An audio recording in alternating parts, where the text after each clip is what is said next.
حضرت شیخ الحدیث مولانا عبد المصطفیٰ اعظمی رحمہ اللہ ارشاد فرماتے ہیں، آپ کی کتاب ایک نا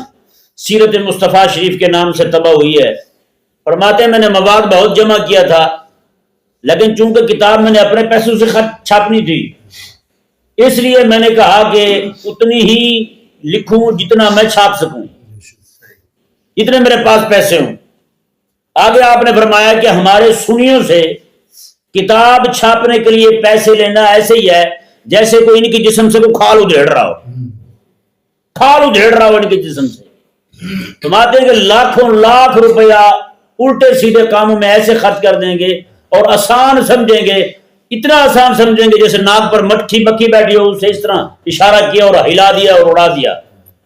باتیں رہا یہ کام حضور کے دین کے غلبے کا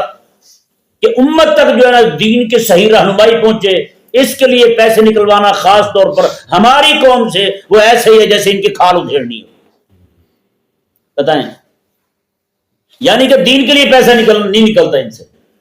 کہے نا جی 5 خسرے آ رہے ہیں وہاں فلاں جگہ پہ ناچنے کے لیے، لو جناب 50,000 میری طرف سے ہیں، وہ جی فلانا یہ ہو رہا ڈھمکانا یہ، لو جی میری طرف سے پیسے لے۔